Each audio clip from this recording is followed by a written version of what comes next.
essa oportunidade, amém? Amém. Até aqui o Senhor tem nos guardado.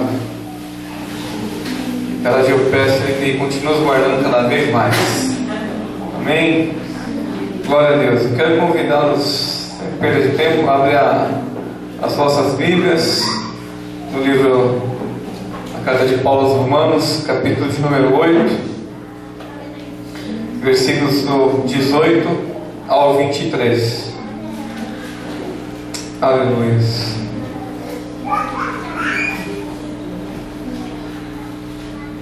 Amém? Amém. Romanos capítulo 8, a partir do versículo de número 18, diz assim: Porque para mim tenho por certo que os sofrimentos do tempo presente não podem ser comparados com a glória a ser revelada em nós.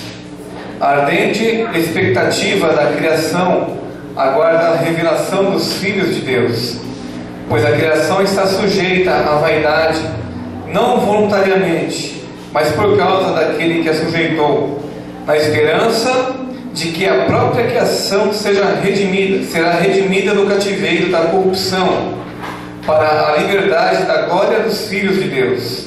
Porque sabemos que toda a criação a um só tempo geme e suporta angústias até agora. E não somente ela, mas também nós, que temos as primícias do Espírito. Igualmente gememos em nosso íntimo, aguardando a adoção de filhos, a redenção do nosso corpo. Amém, amados? Amém. Paulo ele é enfático quando ele começa a falar sobre a vida eterna. Ele enfatiza muito, ele faz em suas mensagens, ao término de suas cartas ou no meio delas, ele faz com que seus leitores comecem a ter a visão do que é o reino dos céus. Como já disse algumas vezes aí, há semanas atrás, Paulo ele procurava sempre reduzir as coisas que os homens viam a nada, né? Paulo, ele, embora sentiu dor, fome, nudez, ele começa a colocar o reino de Deus acima de todo o sofrimento.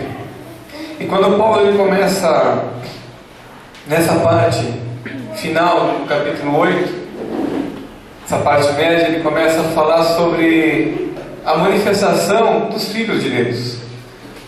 Paulo ele começa o versículo de número 1 de Romanos 8, dizendo que agora nenhuma condenação há mais para aqueles que estão em Cristo Jesus. Quando Paulo ele dá continuidade na sua carta, ele começa a traçar sobre a vida do Espírito, sobre se realmente os seus leitores estavam com suas vidas pautadas, né, baseadas ali numa vida espiritual ou não. Paulo ele faz a questão, olha, se é que estáis realmente em Cristo, né? Se é que estás no Espírito. Paulo sempre fazia uma questão de interrogar o seu público. Por quê? Porque a pergunta, as interrogações servem para que nós possamos refletir, né, o modo que nós vivemos, que pensamos as coisas. Quando temos perdas, quando nós estamos num dia adverso, né, o que vem à nossa mente? Aquela dor momentânea, como disse há uns dias atrás, né, que essa leve e momentânea tribulação, né, nos causará um peso de glória, ou nós ficamos presos, focados naquele problema. E o problema é o seguinte, meus irmãos, Paulo ele tinha problema todos os dias. Paulo era discípulo de Jesus, amém? Amém. Paulo ele entendeu na carne o que Jesus tinha dito, né? No mundo tereis lição de casa completa na vida de Paulo. E às vezes a gente está neste mundo, nessa terra corrompida, e a gente sofre uma aflição. Foi o que o pastor falou aqui no domingo. O diabo não tem mais nem o trabalho de mandar um demônio um pouco mais graduado na casa de alguém, na vida de alguém, para fazer aquela pessoa ficar presa a determinado problema. Porque aquela pessoa, sempre que tem uma faísca, ela pega fogo naquilo. O que acontece? É que nós não podemos ficar olhando para o que está acontecendo e ficar estagnado naquele problema. Os problemas É como o tempo, eles não param. Você vai resolver um problema e vai ter outro. Você vai pagar uma dívida e vai fazer. Vocês gastam dinheiro, né, irmãos? Mas a nossa vida é assim. O tempo não para, a gente não consegue parar o tempo. Se fosse possível a gente guardar o tempo, ninguém morreria mais aqui. E as aflições são a mesma coisa. A gente não consegue, né, evitá-las, elas vêm sobre a nossa vida. E Paulo, como aprendiz de Cristo, como servo de Jesus, como aluno que ele foi de Jesus no deserto, Paulo entendeu que as aflições não poderiam barrar a sua vida e seu ministério. Daí nós olhamos para a igreja e hoje em dia, o que tem barrado a minha trajetória na fé? O que tem feito eu parar? Com certeza não foi o Espírito Santo. Ah, mas a Bíblia está escrito que Paulo foi impedido pelo Espírito. Tudo bem. Mas será que o Espírito Santo vive impedindo a gente de ter comunhão com Ele? Verdade. Às vezes a gente tem uma perda, sofre uma aflição, e a primeira coisa que a gente perde é a comunhão com Deus. Mas Paulo ele tinha uma vida plena no Espírito Santo. E ele começa a falar, porque eu tenho para mim que os sofrimentos da vida presente, olha, tudo que eu estou sofrendo aqui, não tem valor em comparação com a glória que há de ser revelada em nós. Então veja só, Paulo ele traz os seus alunos, Paulo traz a sua igreja, e fala, nada desse mundo pode ser comparado, não tem valor algum com a glória que há de ser revelada em nós, em mim, em vocês, sobre essa igreja, sobre os crentes do Brasil e que existem sobre a terra. Nada que aconteça de pior no mundo é superior àquilo que Deus tem para nós. E nós vamos entender um pouco disso. Aleluia, Jesus. Paulo começa a ensinar, porque a terra, a criação, toda a criação ela aguarda de uma forma ansiosa, uma expectativa, né? Olha, como se fosse, você vai vocês que já foram num show, aí vocês têm um ator principal, né? A plateia, o público, está naquela expectação, aquele desejoso de ver quem é o cantor, quem que é o artista do momento, né? Quem é? Agora é aquela estrela que vai chegar. Só que Paulo ele fala que olha, a criação está na expectativa, na expectação de ver o que? A manifestação dos filhos de Deus. Agora, por que a terra? Ele fala que a terra foi aprisionada. A terra, a criação, toda a criação da terra, ela caiu em estado precário. A terra não era assim quando Deus criou.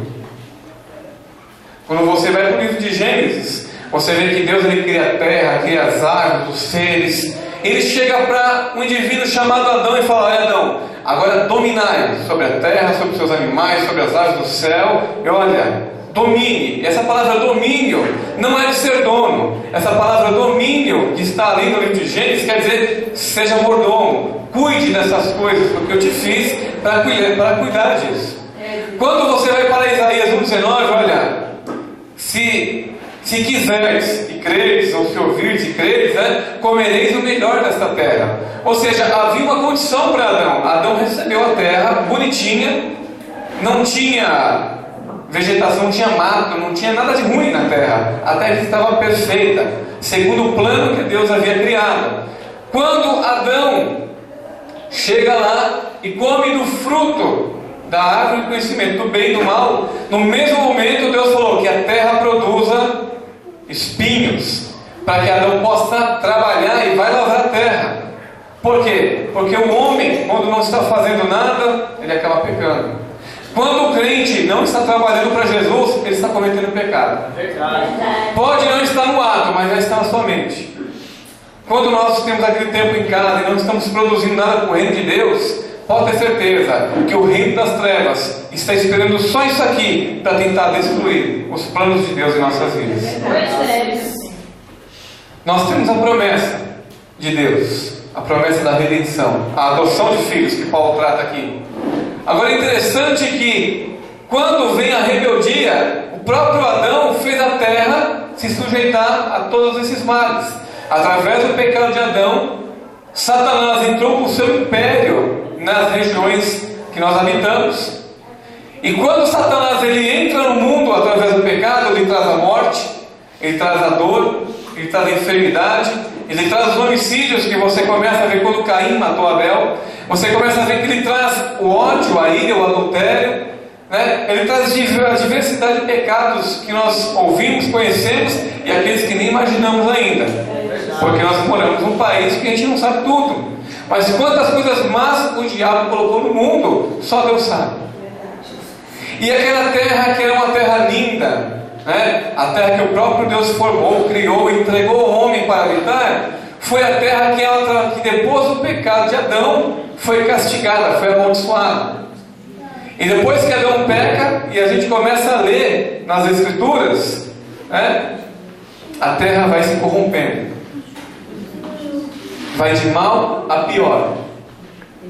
E o que o Paulo diz é que a criação, veja, os animais, diz tudo aqui, toda a criação, a selva da Amazônia, os rios, os mares que estão poluídos, os animais que estão em extinção, tudo isso se engloba nisso. Tudo está na expectativa de ver o rei voltar.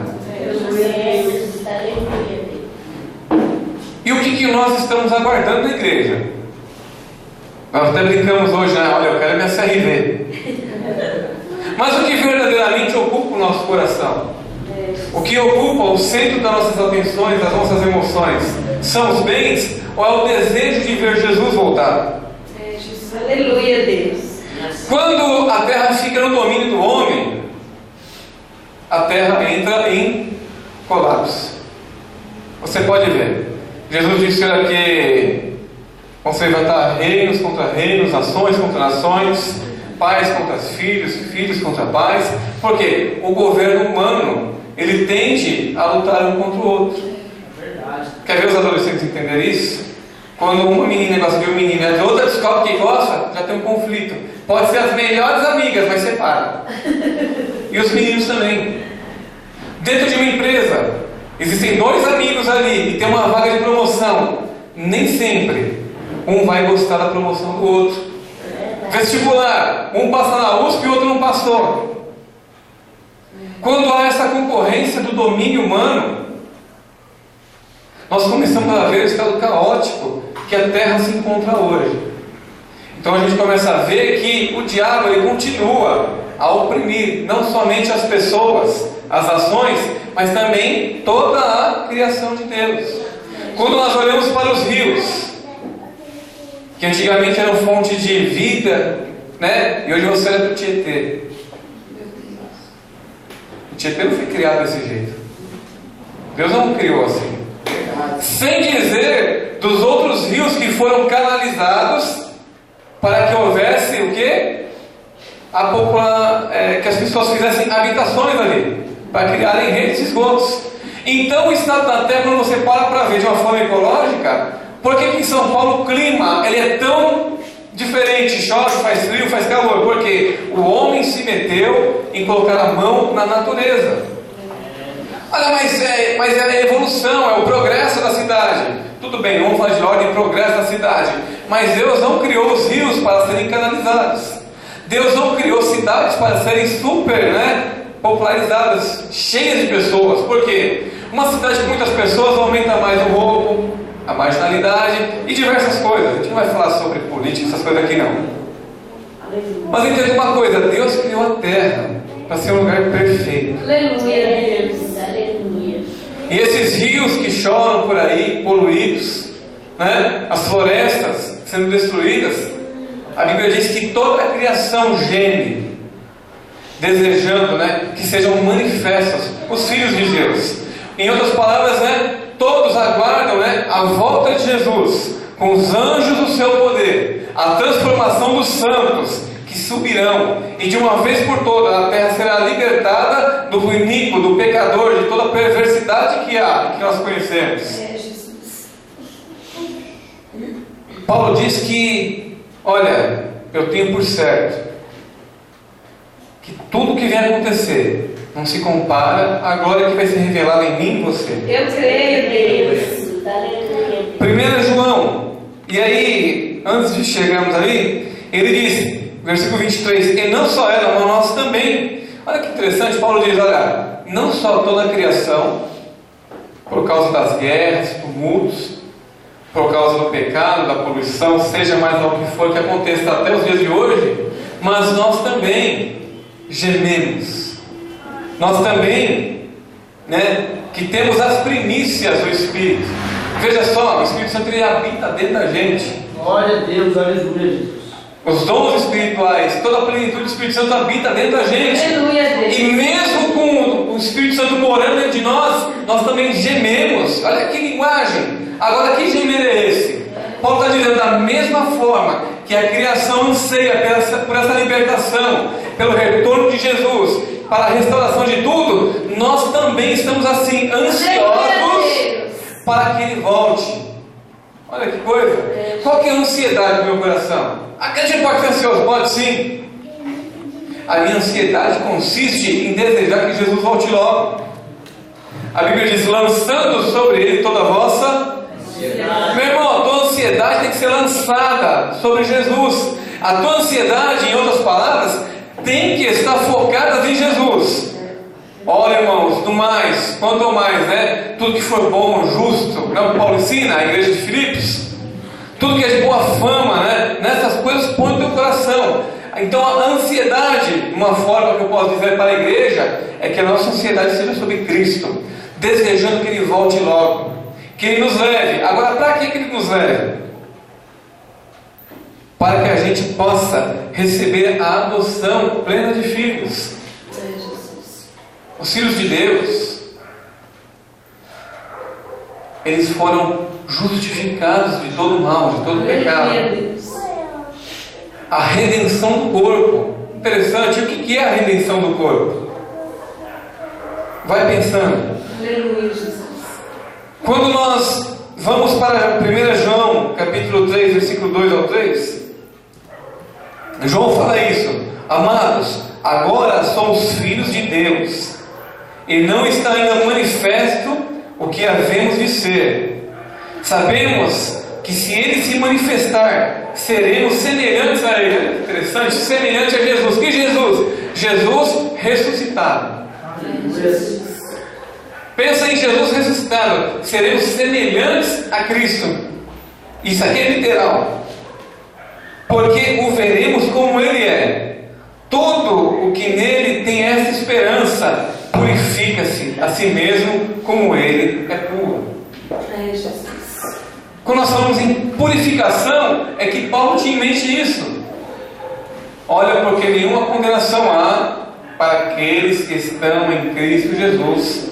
Na versão corrigida diz, para aqueles que não andam segundo a carne, mas que andam segundo o Espírito. Então Paulo ele traça um paralelo da criação da terra, aquela briga, guerra, sangue, roubo, prostituição, sabe, aquelas dominações, aquela coisa horrenda que nós vemos ainda hoje. E Paulo traça um paralelo falando, olha, porque até essa criação ela anseia que isso aconteça. E aí João ele usa dessa mesma figura, ele fala, olha, porque, amados, nós somos filhos de Deus e ainda não foi manifesto. Meu irmão, nós somos filhos e espiritualmente nós guardamos essa promessa, porque a Bíblia diz em João 12, a todos quantos creram, deu-se o poder de serem chamados filhos de Deus. Que coisa! Você recebeu esse poder. Agora o mundo não te enxerga como filho de Deus. Enxerga? Ah, mas tem irmão que vai lá e, olha, você é crente, irmão. É uma hora ou outra. Mas o mundo, quando você está no meio de 7 milhões de pessoas, e você está ali junto, aquela mistura, ninguém olha e fala, você é crente. Porque olhando humanamente, falando assim, de forma humana, ninguém consegue dizer que A é crente e B é incrédulo. Ainda não foi manifesto o que havemos de ser. Agora, tem uma coisa. Ao nosso testemunho, as pessoas vão ver que existe um povo diferente. Tem um hino antigo que diz, onde está aquele povo barulhento, O povo é que nós é diferente. A gente é do barulho, da glória a Deus, aleluia. Mas é só assim que a pessoa vai saber que você é crente. Andando e convivendo com você, vendo que você não rouba, porque é o teu testemunho que vai dizer quem você é. Verdade. Mas ao mundo não foi manifesto Está difícil? Não. Está facinho, né? Se estiver difícil, eu vou traduzir para o hebraico. Se eu aprender a falar hebraico. Agora, a expectativa da libertação é essa: que este corpo mortal deixará de ser um corpo mortal. Porque na manifestação da vinda de Jesus, acontece aquele fator que Paulo estava ensinando na igreja de Tessalônica, né? Que existia a palavra de alguns que corroía como um câncer ali, dizendo que a ressurreição já havia se passado.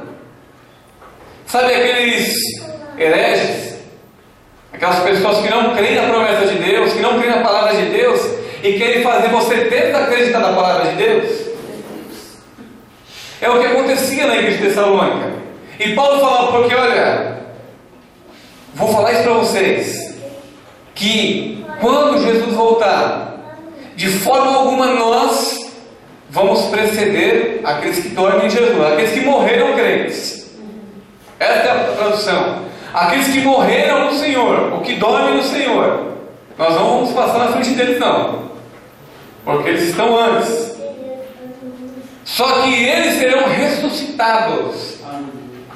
E depois nós que estivermos vivos, seremos transformados como num piscar de olhos, e logo estaremos com Ele, encontrando com o Senhor dos ares.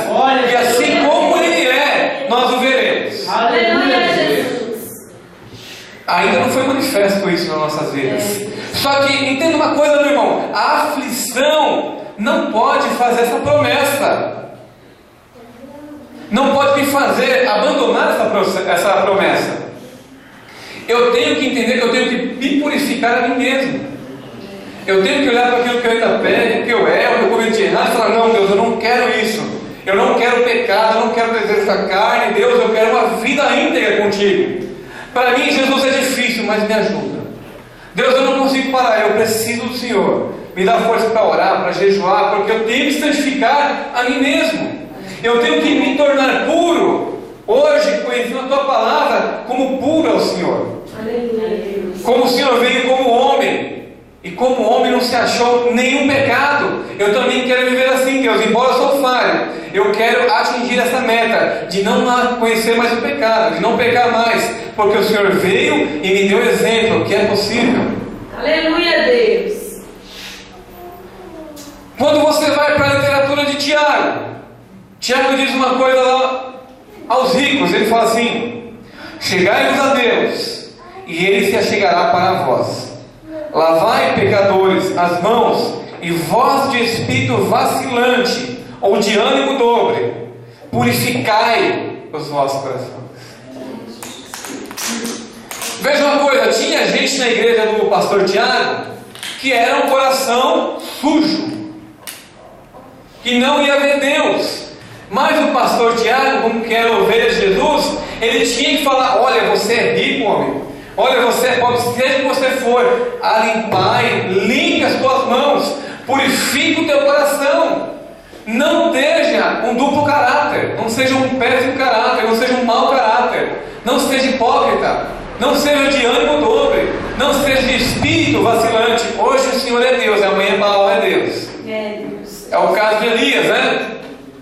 Não sejam assim. Sejam firmes e constantes e abundantes em toda boa obra, sabendo que o vosso trabalho do Senhor não é em vão. Ele tem uma recompensa. Aleluia, Deus. Eu creio, Jesus. E aí Tiago ele prossegue: mas como que eu vou purificar? Aí Tiago dá a receita. Está lá em Tiago capítulo 4, versículo 8 ao 10. Versículo 9 ele diz: afligi-vos, pranteai e chorai, converta-se o vosso riso em pranto e a vossa alegria em tristeza. Humilhai-vos diante do Senhor, e Ele vos exaltará. Espera aí. Como que hoje, como crente, veja, Tiago tinha um povo que tinha dinheiro também. Tinha uns irmãos que provavelmente para Tiago nessa palavra, eles achavam que eram a elite da fé. Não. Se você olha para o livro de Tiago, você vê que Tiago ele começa a pregar para pessoas que tinham mau comportamento. Porque ele fala: olha, vocês têm que ouvir e praticar o que vocês ouvem. Olha, a vossa ira não faz Deus ser mais justo, porque a ira do homem não opera a justiça de Deus. É verdade. Então, Ah, mas eu não tenho sabedoria. Olha, se você é falta de sabedoria, peça a Deus, que a todos dá de forma deliberada. Aleluia a Deus. Então veja que Tiago pregava como um povo que conhecia a palavra de Deus. E ele fala, por que se afligir? Como que eu aflijo o meu corpo? Eu aflijo o meu corpo com jejum e com oração. Eu aflijo o meu corpo quando eu vejo que eu quero ter razão. Eu tenho que subjugar o meu corpo. O que Paulo diz, né? Olha, eu subjugo o meu corpo. Eu reduzo a servidão, para que eu pregando a outros não seja desqualificado, para que eu não condene a mim mesmo. Interessante. Então eu tenho que, a aflição, ela faz parte do convívio cristão. Você pode tomar posse disso? Amém. Se você não tivesse aflição, você nunca seria crente. E aí vem essa ideia da teologia da prosperidade, que o crente nasceu para ser feliz, para viver cantando o hino da vitória, lero, lero, laro, laro. Mas é muito bom para esses líderes que andam de carro blindado, que o bolso está cheio de dinheiro, e que já vendeu a alma para o diabo. Por quê? Porque não é a condição financeira e social que faz ninguém ser santo. A aflição faz parte da vida do crente.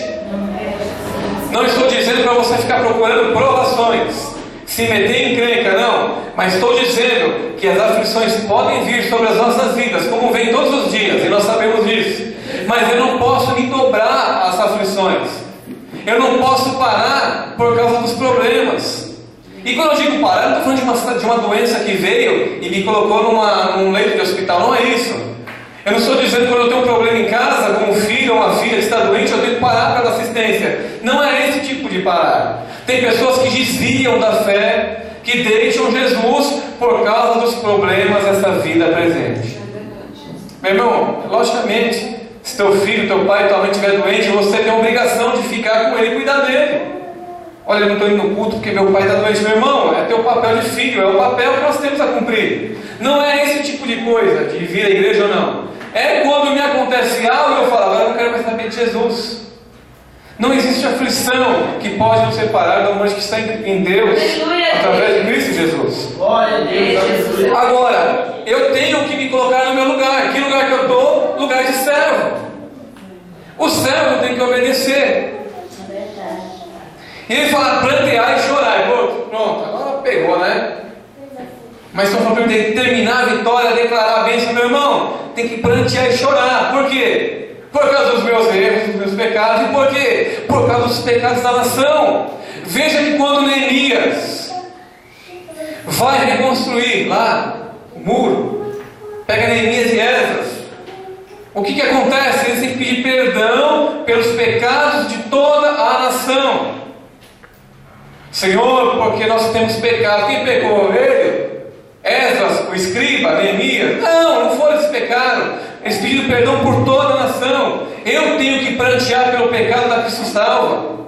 Eu tenho que me lamentar e pedir perdão a Deus pelos erros dessa igreja. Porque eu trabalho nessa igreja, Deus me chamou para essa igreja. Deus chamou você para esse ministério. Eu tenho que sentir a aflição, a dor do meu irmão. Eu tenho que ver o meu irmão, aquele que desviou, está afastado, eu quero saber de Jesus. Eu tenho que gemer por ele. Eu tenho que afligir, eu tenho que chorar, eu tenho que prantear por causa dele. Converta-se o vosso riso em pranto, em choro. Olha que coisa, eu tenho que deixar de muitas vezes querer aquele social da igreja. Igreja que só tem coisa social, cabe o culto, é pizza, cabe não sei o que, é comida. Meu irmão, igreja que só tem isso, deixa de ser igreja. Você sabe por quê? A Bíblia ensina que é melhor estar na casa do luto, do velório, está o defunto ali, aquele culto fúnebre, do que onde é festa. Você sabe por quê? Porque eu sou mais útil onde está a dor e o sofrimento. Você é mais útil onde está a dor e o sofrimento. Sabe por quê? Porque em nós habitam as primícias do Espírito. Glória a Deus. É através da minha vida e da tua vida que lá naquele funeral, lá naquele hospital com uma pessoa doente, é que vai ter uma palavra de ânimo através de nossas vidas. Aleluia. Eu tenho que deixar esse evangelho social, só social. Obviamente tem um almoço na casa da irmã. Glória. um chazinho na casa do irmão. Eu não vou deixar de ter uma vida social com meus irmãos, não. Mas o problema é que as pessoas frequentam igrejas apenas para momentos sociais. É o show de tal banda, é o palestrante de não sei o que ele vem e não prega nada, ele só fala. Ninguém entende a mensagem da cruz através da vida dele. Púlpito é para pregar a salvação que é em Cristo, é para falar de uma vida com Deus e não fazer resenha de outras coisas. Não, meu irmão. Deus, aleluia. Não é para vender produto, um púlpito. Um púlpito é para se anunciar a palavra, e palavra que dá vida e dá vida eterna. Uma palavra que salva, que cura, restaura, limpa, purifica o pecador, batiza, leva para o céu e faz a vontade de Deus. Isto é que é o altar, é que é o púlpito. Glória a Deus, aleluia. E ele fala agora, vão se humilhando, humilhados perante o Senhor, e Ele vos exaltará. Veja, eu quero que Jesus volte, mas o que eu estou fazendo para que Ele volte? E será que realmente eu quero que Jesus volte? Eu com Honda Civic, tenho 2 carros, 2 bons empregos, tudo de maravilha na minha vida. Será que realmente eu quero que Jesus volte? Nós temos que ansiar a volta de Jesus. Glória a Deus. Sabe por quê? No céu não vai precisar de carro. Glória a Deus. Você tem eternidade para andar nas ruas celestiais. E não precisa ter pressa, porque você não vai morrer nunca mais. Está entendendo? Essas coisas aqui só servem neste mundo, meu irmão. Porque eu estou aqui no céu, não tem posto de gasolina. Terrível. Glória a Deus. É uma brincadeira, mas é verdade. Que serve um carro no céu se não tem posto de gasolina. O céu não é movido a petróleo. Está entendendo? Então a gente não pode se prender a nada que tem aqui. Aleluia a Deus. A pessoa vem, bate no seu carro e você fica nervoso. Meu irmão, bateu, e aí? Não quer? Se machucou? Alguma coisa? Não? Tem seguro? Não tem? Vamos resolver. Se não dá, fazer o quê? Sofre a penalidade. Você vai matar a pessoa, vai morrer por causa de um objeto? É verdade, Jesus. Agora, nós temos que entender que o Evangelho ele faz que a gente entenda o que é aflição. E entendendo a aflição, a gente procura o caminho da purificação. Porque quando eu começo a ver a aflição, eu começo a falar, Jesus, você sofreu mesmo. Mas é promessa, né, que eu também teria aflições. Eu não quero viver nas aflições, Jesus, porque o Senhor nos conhece de verdade. Paulo não queria viver nas aflições. Só que Deus o chamou. Esse é um vaso para mim escolhido. E eu mostrarei a ele o quanto ele deverá sofrer por amor do meu nome. Entenda uma coisa, Deus mostrou para Paulo o quanto Paulo sofreria. Deus não colocou Paulo lá no casinho e falou, agora sofra, não. Deus ele primeiro mostrou a Paulo o quanto Paulo sofreria. Agora nós temos que fazer o inverso. Entender que Deus pode permitir as aflições como Ele permite. Só que, mesmo com as aflições, o meu desejo é que o meu Jesus volte. Jesus, aleluia. Glória a Deus. Veja aqui no exemplo de Paulo ainda. Tiago, uma receita aí, Paulo diz. Paulo ele aponta para o fim da sua carreira ministerial. Olha que coisa, né? Lá em 2 Timóteo 4,8 diz o seguinte: desde agora me está reservada a coroa da justiça, que o Senhor, justo juiz, me dará naquele dia. E aí ele coloca a gente no meio aqui. E não somente a mim, mas também a todos aqueles que têm amado a sua vinda. Você tem amado a vinda de Jesus? Glória a Deus. Aleluia, Jesus. O texto que eu falo é combati com combate, acabei a carreira, guardei a fé. Aí voltamos a desde agora. E Paulo diz o seguinte: olha, o justo juiz, porque Deus ele é justo. Ele tem o galardão certo, a coroa de vitória da vida eterna, a dar a cada um que o tem servido. Só que nós estamos com Paulo aqui dizendo: olha, eu amo a vinda do Senhor. Não é que você vai ver Jesus vir toda hora, não. Eu amo, eu desejo, eu não vejo a hora, eu estou inquieto, ansioso, até que meu Senhor volte e que eu me encontre com Ele. Então nós falamos que somos apaixonados por Cristo. Existem diversos, centenas de louvores que falam que sou apaixonado por Cristo, que eu te amo, eu te desejo mais que tudo, mas que muitas vezes o público não entende o que é ser apaixonado pelo Senhor, o que é amar a vinda do Senhor. Porque, por exemplo, quando o Senhor voltar, se Jesus voltar agora, eu amo mais a vinda de Jesus do que da minha filha que está para nascer. Você tem concepção do que é isso?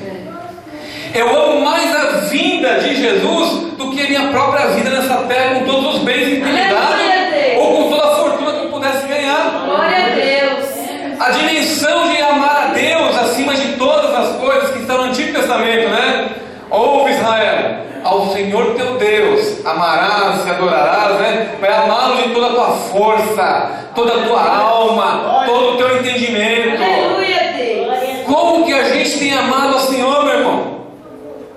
A aflição, aquele mal entendido por irmão, faz eu virar a cara para ele?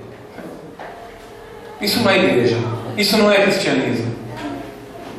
Eu não consegui comprar aquilo, Jesus não me ama. Meu irmão, o fato da gente ser uma igreja instituída aqui é de dizer ao mundo que nós amamos e adoramos ao nosso Deus e que nós queremos que Ele volte logo. Sabe para quê? Para que o mundo veja que existe um Deus acima de tudo, que embora os homens não queiram acreditar, esse Deus existe e vai fazer tudo aquilo que Ele já determinou fazer. Agora, aqueles que amam a vinda de Jesus, esses serão galardoados. Quando a gente fala de a volta de Cristo, o arrebatamento da igreja, o que a gente pensa? Meu Deus, o céu vai ser chato. Eu vou fazer o quê? Eu vou cantar dia e noite lá. O que eu vou fazer no céu? Vou dizer, se você cantar dia e noite, é melhor do que você falar ai, dia e noite. Na verdade, nas trevas eternas do inferno. Irmão, o céu é incomparável. Por isso fala, olha, as pessoas não sabem. Lembra do primeiro versículo? Porque eu tenho para mim, por certo, que os sofrimentos do tempo presente não podem ser comparados com a glória a ser revelada em nós. Deus, aleluia. Paulo era apaixonado, Paulo não via a hora de Jesus voltar. Pensa no homem que não aprendeu Tiago, Pedro e João. Paulo ele foi para a Arábia para aprender com o próprio Jesus o que era o Evangelho e que era uma vida com Jesus. Aleluia, Deus. Paulo não teve um pastor para ensinar ele. Foi o próprio Cristo que o levou ao deserto. Que coisa! Por que levou Paulo para o deserto? Meu irmão, quando você vai pagar, Paulo diz, olha, porque eu tive com o Senhor um certo tempo lá e eu aprendi do Senhor a sua palavra. Aleluia. Veja como que Paulo, quando Jesus chama Paulo para o deserto, Paulo ficou por uns anos ali, tendo as revelações do Evangelho. E naquele momento Jesus falou, Paulo, você vai ser apedrejado, tudo bem, Senhor, eu concordo. Paulo, você vai ser espancado, tudo bem, eu concordo. Paulo vai ser chicoteado, tudo bem, eu concordo. Tudo bem, eu concordo, tudo bem, eu concordo. Olha, eu já estou crucificado para o mundo. Aleluia, Jesus. Estou crucificado com Cristo, eu já morri para o mundo, eu vivo para Deus, acabou. Meu irmão, quando a gente começa a entender o que é Evangelho, a gente deixa de ser besta, bobo, ingênuo. Pessoal sem raciocínio lógico, só pensa no aqui e agora. Só quero hoje, não me ama, aí não quer deixar eu namorar, aí eu não quero casar. Meu irmão, a gente só pensa nessa vida. Agora Paulo ele teve um encontro verdadeiro com Jesus. E nós? Como que está o nosso encontro com Jesus? Como que está? Meu coração bate, volta Jesus, volta Jesus, volta Jesus. Ou fala, não, fica aí, dá mais um tempo. O negócio é sério, porque as igrejas pregam o evangelho da prosperidade, que ensina você a ter e se deleitar com tudo. E quando eu tenho e me deleito com tudo, eu esqueço de pedir para Jesus voltar, eu deixo de amar a vinda dele. Meu irmão, eu desejo que você tenha todo o melhor dessa terra, que você seja próspero financeiramente, tenha saúde. O que João fala? 3 João, versículo 2, amado, te desejo que vá bem em tudo e que tenha saúde, assim como o bem vai à tua alma. O evangelho não é hipócrita, não é mesquinho, não é mendigaria, não. Não é o evangelho da miséria, não. É o evangelho da graça. Então eu desejo que a igreja tenha posses, tenha dinheiro, tenha casa, tenha tudo. Mas que acima de tudo, que a alma seja próspera e curada. E uma alma próspera e curada, ela anseia pela volta de Cristo. Aleluia, Deus. Glória a Deus. Aleluia, Jesus. Santo Deus, aleluia. Sabe, as pessoas trocam, quer dizer, não vou dizer que trocam, porque não tem como trocar aquilo que é pela graça, né? Não tem como trocar a salvação, porque você pagou pela salvação? Não. Então, se você não pagou, não tem como trocar. A salvação vem de Deus, é tão gratuito, Ele que dá. Aleluia. Quem troca a salvação é porque nunca foi salvo.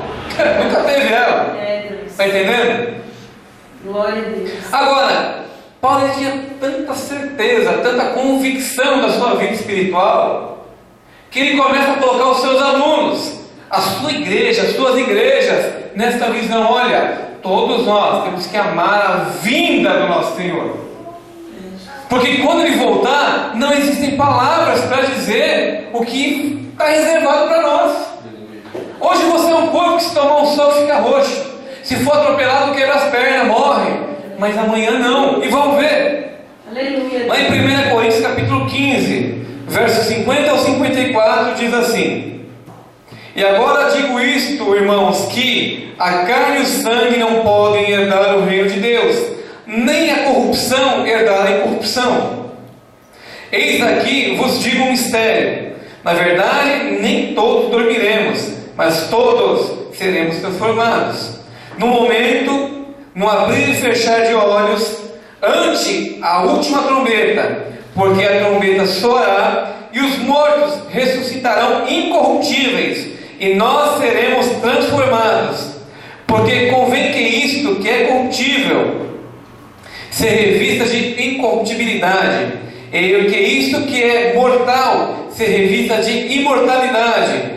E quando isto que é corruptível se revestir de incorruptibilidade, e isso que é mortal se revestir de imortalidade, então cumprir-se-á a palavra que está escrita: tragada foi a morte na vitória. Glória a Deus, aleluia. Eu sei que tem um bocado de gente que não entendeu nada que eu li aqui, como não entende sempre que lê a Bíblia. Mas Paulo está dizendo: olha, o reino dos céus, a carne, o sangue, as coisas naturais, tá? Aquilo que é natural deste mundo não pode entrar no reino de Deus. Não pode. Nada que é natural deste mundo, desta terra, pode entrar lá. Da mesma forma que nem aquilo que é corruptível. O que é corrupção? É aquilo que degenera, que morre. Não é só o suborno lá, né? Quando a gente fala em corrupção, a gente fala de político corrompido. E a gente perde o que quer dizer essa palavra. O que se corrompe, aquilo que se acaba, que se degenera, que se acaba. A corrupção no meio político é porque a política é para ser justa, é para ter equidade, justiça. A corrupção política é: as pessoas se vendem, elas deteriorizam, né? Elas subtraem, elas esvanecem, elas deixam envelhecer, perder o valor aquilo que é. Então a corrupção não pode herdar a incorrupção na vista espiritual. Agora Paulo diz: olha, que haverá a ressurreição, que nós estivermos vivos, né? Ele fala: nem todos dormiremos. O que Paulo está dizendo aqui é o que ele falou para a igreja de Tessalônica, que nem todos vão morrer. Ah, então eu não vou morrer, não sei. Se Jesus voltar, você não vai morrer, nem eu. Paulo diz: nem todos nós dormiremos. Quando você vê, a origem é: nem todos vamos morrer fisicamente, mas alguns, né? Mas seremos transformados. Ele fala: mas todos, ele coloca todos, seremos transformados. Aleluia. Glória a Deus.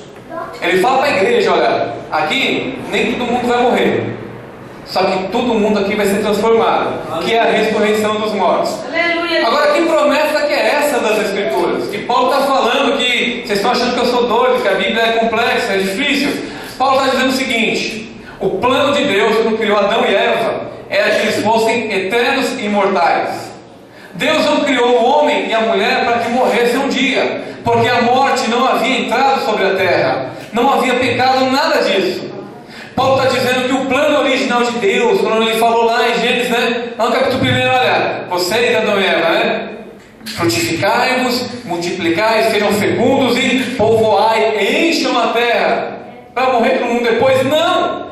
Deus criou o homem para que o homem estivesse sempre perante a sua face, o adorando.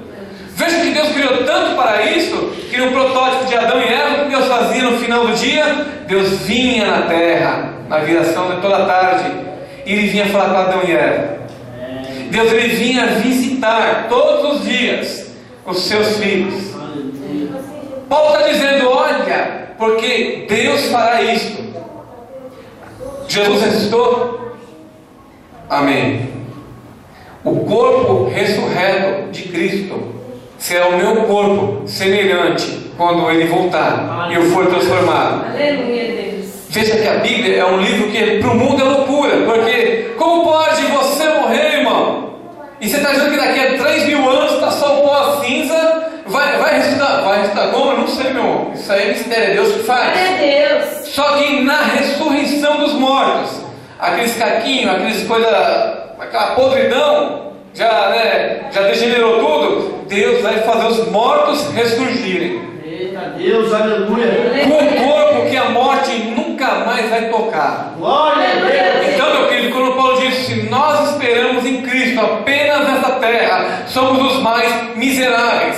Porque Paulo teve um encontro com Jesus tão grande, que ele entendeu, Jesus, o Senhor é real. Eu acredito que Paulo tocou em Jesus, não está escrito. Mas eu começo a acreditar que Paulo tocou em Jesus. Senhor, mas é um corpo como se fosse o meu. E eu acredito que Deus começou a dar as revelações para Paulo ali. Paulo, é assim que você vai ser. E foi através da experiência direta com Cristo que Paulo teve, que Paulo escreveu essas cartas. Então Paulo disse, olha, porque nós, quando todo mundo aqui for transformado, vai se cumprir a última promessa, tragada foi a morte pela vitória. Aleluia. Agora tem uma coisa, os santos ressurgirão eternos e estarão diante de Deus. Moisés quis ver Deus face a face, não quis? Não pôde. Porque o corpo de Moisés não suportaria a glória de um Deus eterno. Outra coisa, Moisés queria andar com Deus ali, mas Moisés era finito. Veja que 40 dias para Moisés parece que foi um piscar de olhos lá em cima. Ele desceu impactado, só de estar perto de Deus. Imagina o que está reservado para mim e para você, com o corpo transformado, diante do Deus justo e eterno, podendo contemplar a face dele. É por isso que ele diz, assim como é face a face, nós o veremos. A grandeza da glória de Deus, nós veremos com os olhos transformados. Agora eu pergunto uma coisa, meus irmãos. O que faz a gente deixar de lado a promessa da eternidade? Sabe que mensagens assim estão escassas aí fora? É verdade. Porque o público está preocupado em ver que vai ganhar casa, que vai ser curado do câncer. Meu irmão, eu creio que Deus cura, que Deus acata, que Deus faz tudo. Mas eu creio mais que existe o melhor para mim preparado. Eu não posso querer, ficar pensando só nas coisas que eu tenho aqui e me esquecer que Jesus, o próprio Jesus, foi preparar um lugar para ele habitar. Glória a Deus, eu creio, Jesus. Paulo ele tinha uma concepção tão grande da salvação dele, que quando ele escreve o livro de Romanos, capítulo 7, versículo 24, ele fala o seguinte: miserável homem que eu sou, quem me livrará do corpo desta morte? Paulo faz uma pergunta que ele já tinha a resposta. Porque Paulo sabia que a sua vida de fidelidade com Deus, vivendo pela fé, porque o tema, a luz do texto áureo de Romanos é que o justo vive pela fé. Quando a gente fala do texto áureo, da passagem áurea, é aquela passagem que manda toda a mensagem do livro. E o livro de Romanos é a justificação pela fé, porque o justo viverá pela fé. Glória a Deus. Então Paulo sabia que ele vivendo como justo, procurando a justificação, ele alcançaria a incorruptibilidade, a imortalidade perante Deus. Ele alcançou isso? Não. Paulo não alcançou isso ainda. Paulo está dormindo em Cristo, aguardando Jesus voltar. E veja que coisa grandiosa, gloriosa. Paulo vai ressuscitar antes da gente, no dia do arrebatamento, se a gente estiver vivo. E Paulo vai se encontrar com Jesus, daqui a pouco a gente está lá. Ô Paulo, Jesus, glória a Deus, estamos na eternidade com Cristo. Só alegria. Mas veja que coisa interessante. Paulo já sabia que era só Deus, através de Cristo, que poderia libertá-lo deste corpo de morte. Põe a mão no seu corpo. Corpo de morte, meu irmão. Pedro ele escreve uma de suas cartas e fala: porque eu já estou me despindo deste tabernáculo. Aleluia, Deus. Pedro estava dizendo em outras palavras, eu já estou morrendo.